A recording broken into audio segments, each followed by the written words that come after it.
Welcome to Season 4 of the Empowering Women podcast, a production of the Empowering Women in Industry organization. Together, we will hear from ambitious and inspiring career women as they share their stories of success in overcoming career challenges. I'm Charlie Matthews, founder of Empowering Women, and I'm proud to introduce our host, Shannon Bumgarner from Femspire. Hello, everyone, and welcome to the Empowering Women podcast. As we release this episode, it will be November. Yeah, I'm not really sure how that happened. 2022 has just flown by for me. It seems like yesterday we were just releasing episode 1 of season 4. But as we roll into the Thanksgiving holiday and eat ourselves into a complete food coma, I wanted to say how grateful I am for all of you. Thank you so much for taking this journey with me and giving me your most precious resource, which is time. I am also incredibly grateful for today's guest, who is Alison Lange. Alison and I, we share a love of the HVAC industry, where she has broken barriers, you go girl, and led the way as an executive leader at Schaefer Services. If you didn't know, because I was not familiar, Schaefer is a leader in building and servicing San Antonio's public and private heating, cooling, and plumbing infrastructure, and they've done that for more than a century. But she is currently the CEO of Alison Lange Marketing, and she does represent Schaefer Services, plus other similar companies. Welcome, Alison, to the podcast. Good morning. Thank you so much. I'm feeling empowered just listening to that introduction. Thank you. Absolutely. So, Alison, as our listeners know, I love to start the podcast by learning more about our guest story. That's where I love to start. So tell our audience a little bit about the early years of your career story, because I've read a little bit about it and it's really fascinating.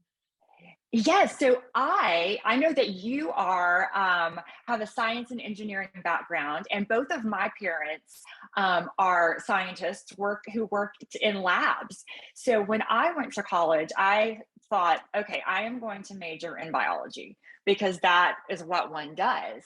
And I took one biology course and thought, oh, this is not me. But I had to take public speaking. And that was a required course, and nobody wanted to give their speech. Well, I raised my hand and said, I'll go first. So I gave my first speech in public speaking, and I absolutely loved it. Not because I love public speaking, that makes me want to throw up, kind of like a lot of people. Yep. But I loved inspiring people and leading people and teaching people. And so that was what kind of lit a spark in me and turned me on to communications and leadership. And, that's what inspired me to change my major in college and kind of change my path in life. Awesome. I love that. I'm laughing about the biology thing because most of my listeners know I'm a chemical engineer by degree. Biology, I decided that in high school. The first time they said, we're going to dissect something, I was like, nope, I'm done. No medical field for me, and nothing that's not an inanimate object. I can do the other stuff, but no, I can't. So kudos to all those women out there who are in biology, oh my gosh, medical yes. field. Kudos to you, but was not for me. No. I have so much respect because I made it through one semester. So there we go. Yeah. So throughout your career, I think if I remember correctly, you've served quite a diverse array of industries, and that includes education, culinary, and technology. And when I read that, I was like, geez, like what a breadth of experience. And I know you had to have seen a lot in those different industries. What do you think have been some reasons that were critical for your success in a very diverse array of sectors? So I have had the pleasure of doing, consistently marketing. Marketing is the thread, marketing and business development are the threads that have consistently run through my career, even though I've had the privilege of working in a lot of different industries, industries that really matter. You talked about education and culinary technology. All of these have taught me the value of, okay, this is a game-changing product or organization. This is a life changer. How can I support this? So it's really challenged me to okay, how do I best utilize my skills to build a product or a service or to get the word out there? And I think, you know, when I ask people, if I ask 10 people what marketing is, I would get 10 different You answers. get 10 different answers. Yeah. And they'd probably all be right. I'm fairly confident that, you know, a lot of people think that I print brochures physically, which is fine. You know, that's a noble thing to do. I don't know how, but my entire profession has been, okay, we're, we've got a problem. We're at point A and we want to get to point B. How do we build that bridge?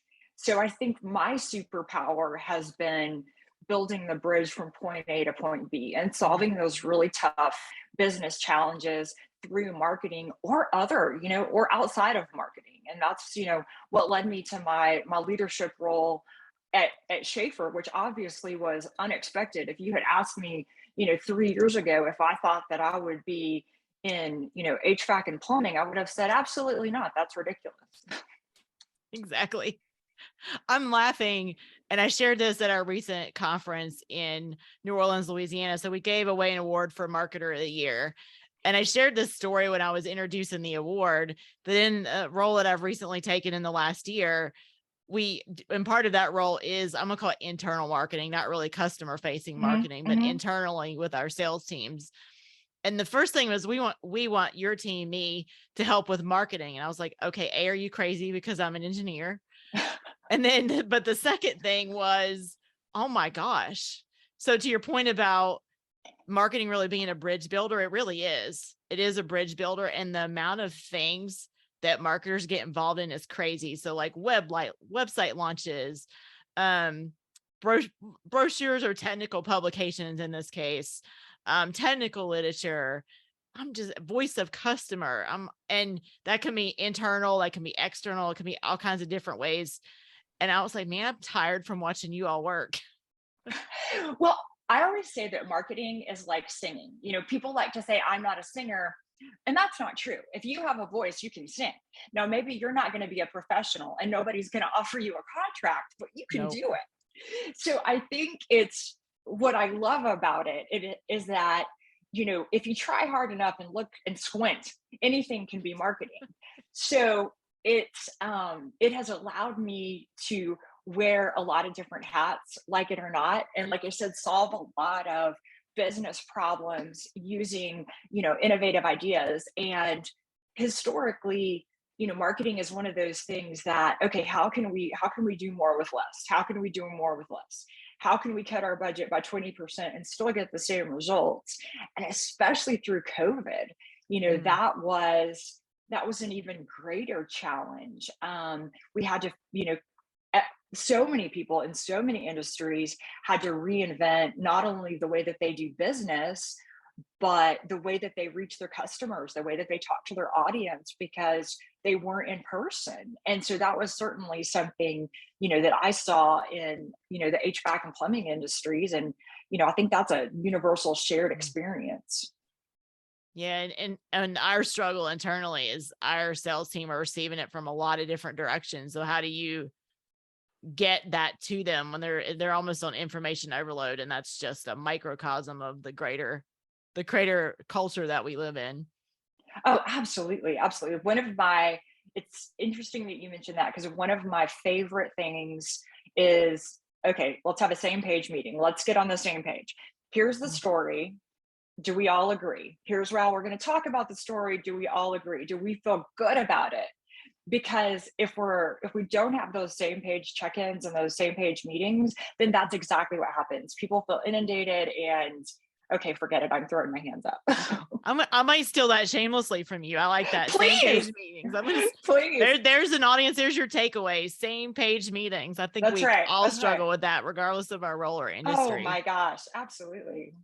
So I read your LinkedIn profile, so I stalked you a little bit before our conversation today. Same. And in that, you shared a quote that I really love, that I think, because so many of us fear failure.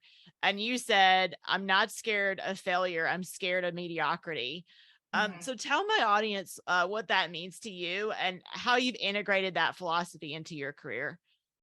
Absolutely. That's an Alison Lange original because I the thing that terrifies me when I lay down at night is if if I didn't do my best by my kids, or I didn't do my best by my job, or most importantly, I didn't do my best by myself. That's that scares the heck out of me. But did I screw up? You know, did I burn did I burn something? Yes, of course I did. I exploded a bundt cake just the other day in the oven, and and That's used awesome. and used colorful language. Um, hey, but it was a new recipe, you know. And if I had never tried the recipe, I never would have known. I'm not going to try it again. But I know that, okay, I tried this new thing. It didn't work. I'm going to go back to the tried and true that, you know, my grandmother made for 70 years. So you know, that's something I think that we all need to embrace, you know, not just professionally, but in life. And I think there's so much more pressure on women. You know, we're not allowed to screw up. You know, I think that there's very much a double standard. Men are just allowed to, you know, their sins are more forgivable. And I think that we have to give ourselves permission to fail and fail bigger, and, you know, take the leap. I think that that is something that we have to, you know, empower ourselves to do. And then when one of our sisters fall down, we need to pick her up. We need to not point and laugh. I think that that's kind of the greatest gift. And this is, you know, it's exactly what your podcast does. So thank you for that. Yeah, and this whole community does. It's one of my favorite things about this community is that we all encourage each other to try something different, do something different. And hey, if it doesn't work out, if it does work out, we're here to celebrate with you. Oh my And if gosh, it doesn't yes. work out, then we're here to give you that hug or whatever you need and pick you up. And then we're going to dust off and figure out where to go from here. Yep. Absolutely. Yeah, absolutely. I'm a big Abby Wambach, her Wolf Pack book, which I Yep. love, you know, and she talks about leading from the bench. You know, if you're on the sideline, you better be cheering for who's on the field, and you better be pointing to whoever scored the goal. And I love that. I try so hard to live that every day. I don't always succeed, but I sure try.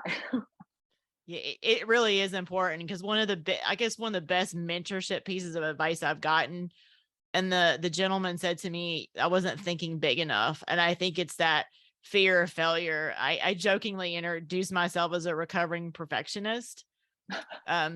So I think to your point, I try to be perfect like many of us do. And then you don't really broaden yourself that way.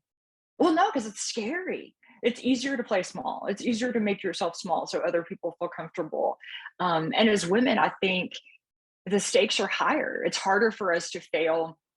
It's easier for us to make ourselves smaller. You know, I'm physically 6 foot tall. Oh my And goodness. Can I yeah, I have some of that from you? sure, I have extra. I'm 5'2". That's just not fair, but that's a whole different conversation. Yeah. So I'm 6 foot in my flat feet, and I used to hunch over and physically make myself small because I was so self-conscious, and I intimidated people, especially men. And I finally realized that that wasn't my problem, that was their problem. And so I put my shoulders back and put on heels. I love it. So my audience, I can hear the groan when they listen to this. I'm a huge Brene Brown fan, like many other people. Oh my gosh, yes. And one of my favorite quotes that she says is, I'm a recovering perfectionist and an inspiring enoughist. Yes. No, so I love Brene Brown as well. I'm a huge audiobook junkie. So I just downloaded Atlas of the Heart, her new one. I have not read it yet. So that's my next audiobook. So I love that she reads her audiobooks. So it's like she's, you know, telling me the story. Yeah, I did. Yeah, I love that part about it too. I love her voice. Some people don't, but I do. So I do like that she reads their books. Yeah, no, I love her. And I'm looking at Daring Greatly right now. So yeah, we have that in common as well. Yep. So as we mentioned on the outset of the podcast, for several years, you were an executive leader at Schaefer. And then for me, when you and I connected to do this podcast, I was so excited because in the HVAC industry, you don't see as many females as I would like. I'll put it that No, way. you don't. Yeah. In the executive ranks. What do you think that meant for you and then other leaders in the industry that you were around? It was when I found out about Schaefer and took on the role there, I hadn't heard of the company and I was not familiar with the HVAC and plumbing industry. So it was very much my first rodeo. Mm. And learning about this industry and learning about these trades, I fell in love. I mean, it was a whole new world for me. But as much as I loved it, you're absolutely right, Shannon. There is definitely a gap from, on all ends of the spectrum for representation from women. And that is, that's something it's kind of shocking to see because it's very, very much, a gap. At Schaefer, we do not have a female behind the wheel of a truck, and it makes me nuts. That does make me nuts too. Oh, it makes me nuts. We have a lot of women in support positions like myself, but as far as boots on the ground, that's definitely an opportunity, and that's something that I am very personally committed to changing. That's a conviction that I have, because if we as women don't lay down those bricks to build that path, who's going to? Yeah, and actually you led really quickly another question I had. So I'm gonna skip forward a little bit faster than I probably would have. You were quoted as saying that skilled trades are vital to the success of our community. And then Schaefer has a long history of cultivating some of the best tradespeople in our area. And as an aside, the Empowering Women team has an award for Tradeswoman of the Year, which I absolutely love. My question is, I saw that. I know, it's great, right? Awesome. Yep. So what do you think are some ways we can add to the diversity of trades, particularly women? And you really led me into that question. Oh, you just said there's no women behind the truck, which is crazy. Yes. And that is a burr in my blanket. There is my West Texas coming out. So we as parents, as leaders, we have to make it an option. And I think that, as a mom, I let my kids know, hey, this is an option. There is more than one path. And if we don't build those opportunities and open those doors and cultivate those, then, we're failing. Schaefer has worked with Boys and Girls Club.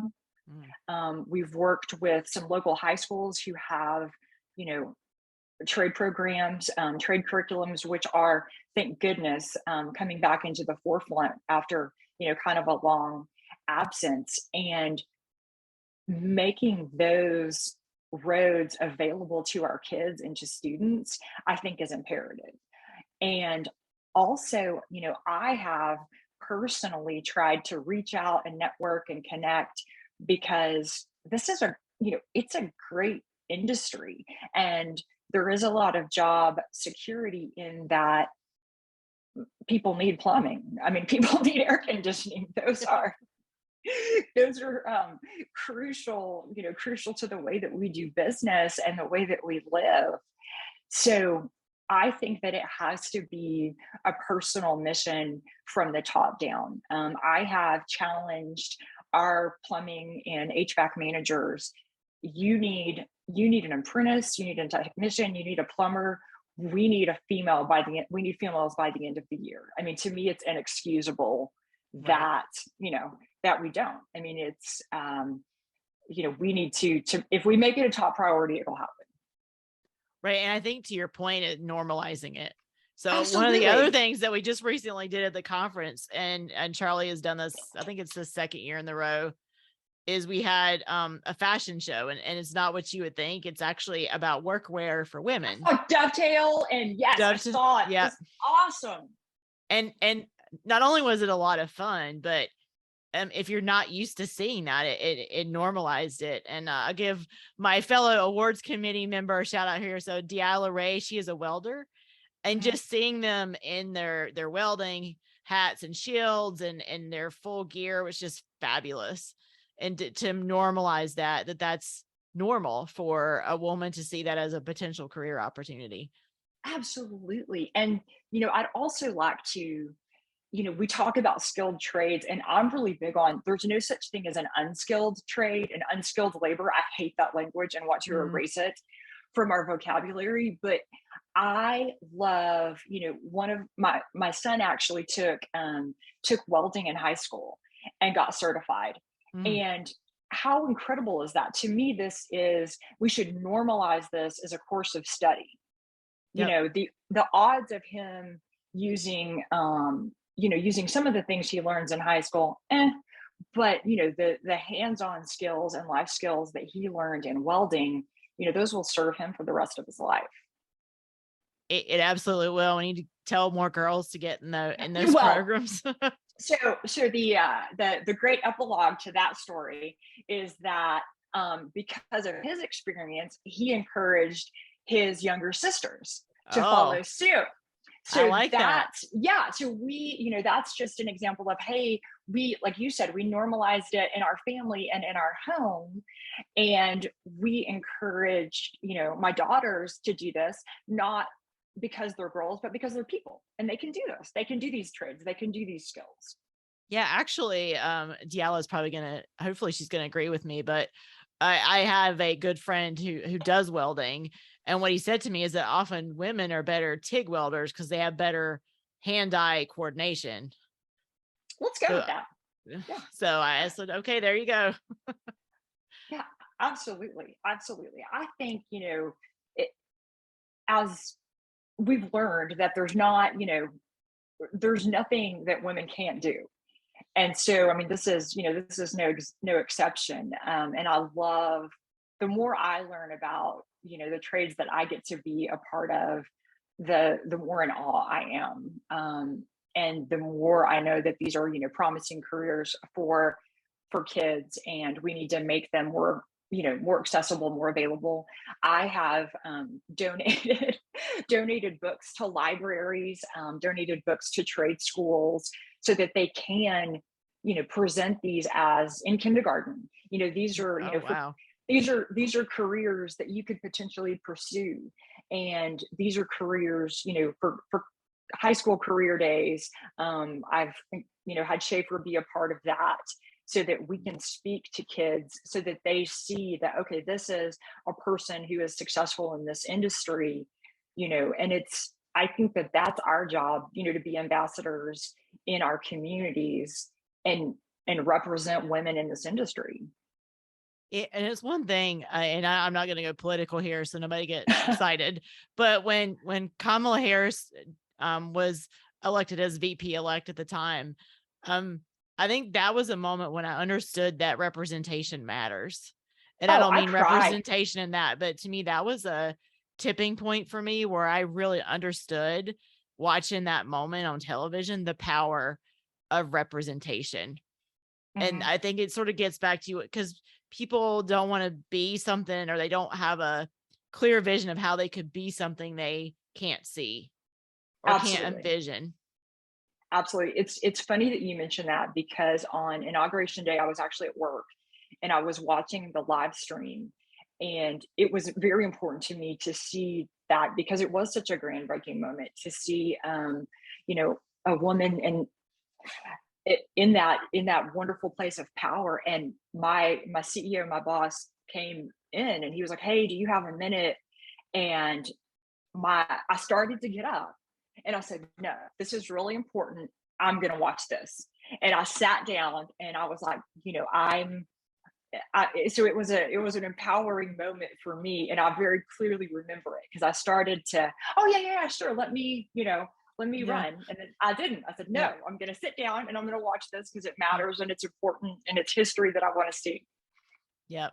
And so that I think from our audience, think about, especially to those of you who may already be in trades, how can you get your brand out there, not necessarily for yourself, but so that other people can see what that looks like, and young girls that are coming through kindergarten can Mhm. understand that if that's something they're interested in, that can be a path in STEM, and it's just as much a path in STEM as an engineering degree is.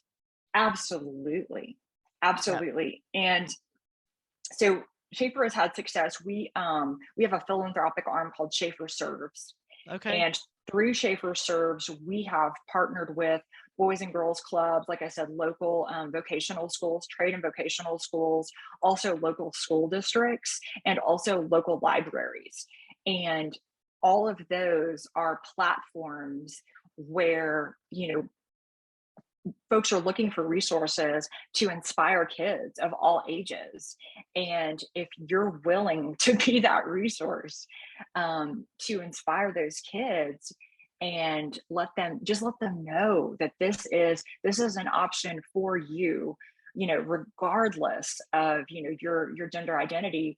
And that's such a huge opportunity. And I think, it's almost an obligation of those of us in the industry. It is an obligation. And one, I think for me as an engineer, I take very seriously, not the trades, because that's not been my story, but as an engineer, I take it very seriously. Yeah, Oh, good point. absolutely. I love that about you, and you're very clearly living that. I try to every day. Yeah. But I'm going to end one place. So you're doing a great job transitioning for me, Allison. I'm going to hire you for that. Okay. What is one takeaway or piece of advice that you'd leave with our leaders in the audience based on your phenomenal experience of breaking barriers? Um, you know, Dare greatly. We talked about that. Daring greatly, fail forward. And I promise that if you do, I'm going to be cheering for you from that bench. There is no doubt about it. And we're there to heal your bruised knees and skins, and all the skin marks you have on your body. We're there. We Absolutely. We're the got you. soccer moms. That's Absolutely. right. We are the soccer moms. Well, Allison, this has been so much fun. I love your energy. I love what you're doing.